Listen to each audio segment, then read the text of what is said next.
Welcome to DIY RV and Home Camper's Life. My name is Greg. Today, real quick, simple project. I'm going to go ahead and replace this old 12-volt auxiliary outlet, that cigarette lighter style, with a USB outlet. Now this USB outlet has a Type A and also has the newer style Type C that stuff's becoming popular with. So we'll be able to plug in there and actually get the benefit of that 18 watts charging off this. It's not the real high output, but it's just 18 watt, and won't have to have a adapter like this anymore plugged in just to charge. So without any further ado, let's jump in. Now you 202 RDers, if you don't have that, this is something I put in back when I first got the trailer so we can use a little tiny inverter. So that's why it's already there. I've already got it wired, but I'll go over some of the wiring and stuff. Let me get everything set up so I can show you what I'm doing. For me, this is an access panel right here, 4 screws. I can get it out of the way to access the back side of that. So need to get stuff swapped around and bring it right back.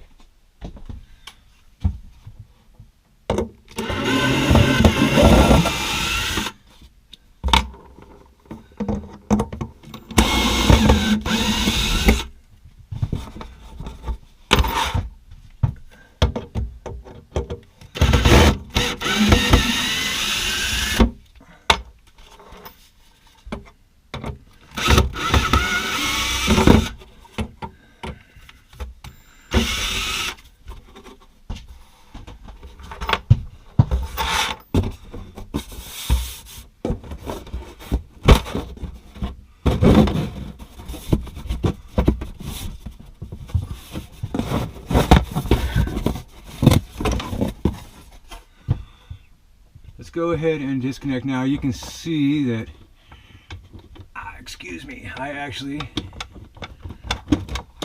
went ahead and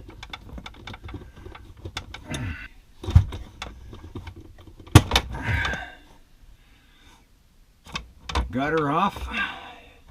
You can see how I actually spliced them in. Those are really good, adequate crimps. They are not coming out. They're not coming off. And as you can see, I was actually able to bring 2 out on one side. For us, it's gonna be a real simple install. We don't have to splice any wires in. And let's look. So on the back side of the outlet, it does have positive and negative. So the negative is the brass color. Let's go ahead and undo the socket here. And just that simple, we've got it out. Now you're gonna come out of the cupboard there. And here is the old one that we took out. Here is the new one that's gonna be going in. Unfortunately, that's gonna set you down here. Hopefully you can see. They're a little bit different in size. So I've got to actually increase the hole right here to fit that. So I've got a trick for that. I got to go out and get a piece of wood or a piece of scrap material, come back, and I'm show you what I'm going to do. So be right back. So what I got is a piece of wood, just a piece of 1x. I'm going to go ahead and set it right there in position, and let's see, there we go.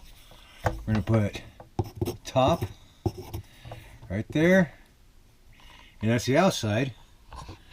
And what I'm going to do is I'm going to reach inside, and I am actually going to trace that hole right there onto the block. Here's our block. We've got top on it. We spin it around. There is the trace of the hole that's right there. Now I did take and took the nut off the back side of the USB, put it here, and then traced it out. The reason I did that is because I'm just seeing what size Forstner bit is going to be the right size that I want to use. That's just a quick and dirty way of doing it. Simple.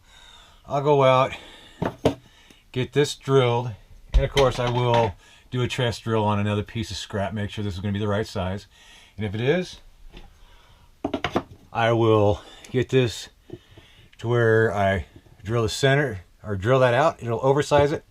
I think you might be seeing what I'm going to do on how I'm going to oversize this hole, but in a flash I'll be back. So here is that block of wood scrap that I had. If I set that right there, as you can see, the hole, I'll be able to enlarge that hole, no problem. And how I'm going to do that is on a drill. I'm going to have this in place and go through. Why don't I do that freehand? Because this would wobble all over the place. It's got that center pin on it, right there. And that's what kind of guides it to start. And since there's a hole there, you can't do that. So I'm gonna put that there and then drill the hole. So let me get you set up. Okay, with the block in place, we're just gonna go in nice and easy and slow.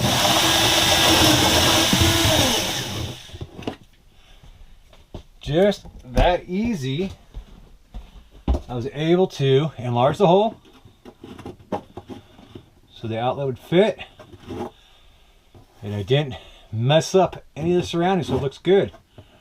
So now the decision is, do I leave the cap on or do I take it off? Well, I might think about leaving it on just because it does have that blue light that comes on, and I'll show that to you in a second once I get this nut back on.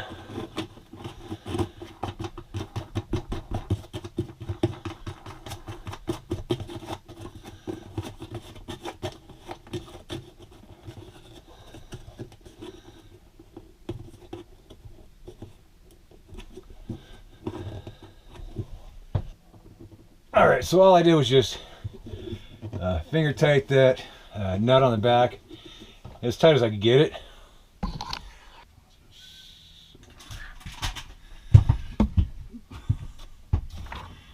Okay, so now we're going to take our negative. Let's take our positive first. Plug that in, come in with the negative. You might see a little tiny spark.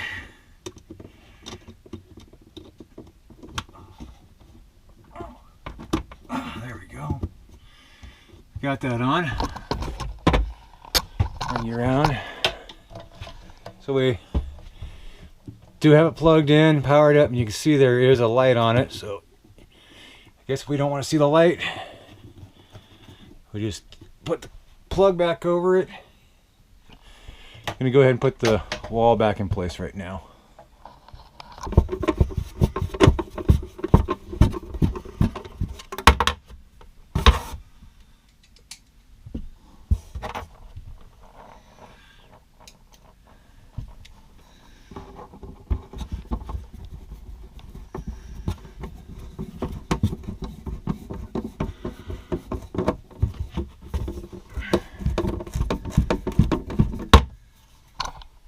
Got our wall back on. Close that. And I'm gonna go ahead and just pull my light. Might get a little dark, but so there we go. There's the plug. Got the cap back on it. Let me go grab a USB cord. All right, let's give it a test. We're gonna go ahead and plug the ring light into the USB adapter. Hit the power. There it is. Don't want to wash you out there. See the light working. Yank. These off. We got the little blue light. If it gets annoying, throw the plug over it. Again, like I said, I do have a switch, so if it does become a problem where that is irritating or something like that, I can always throw a little switch up here and make it a stealth to where I can turn that on and off as needed. But other than that, simple job done. So now when I ordered this, I ordered a pair of these outlets. Actually, it was a little bit cheaper than buying just a single one. So it came with 2 of the USB outlets, along with 2 sets of wires. And get that off. You've got 2 ring-in terminals attached, one to the positive, one to the negative. On the negative itself, it's got a female spade, and as you can see, they are actually crimped really nice. Again, a ring-in terminal. There's a fuse and then another spade connector. Now there's a 10 amp fuse in here. I don't like using inline fuses as for the most part. I like to try to keep the fuses all at a central location. So if you haven't seen my build, I've got a link right here. There is 2 main fuse panels on our trailer. We have the auxiliary and we have the main one at the distribution panel. Try to keep all the fuses in those locations. The wire I tapped earlier for this outlet, or for the auxiliary outlet, is fused at the distribution panel, so I'm not worried about adding another fuse in line to it. So that's it, quick and simple. I hope you guys got something out of it. If you did, please hit the like button, subscribe, and share. Until the next time, happy camping.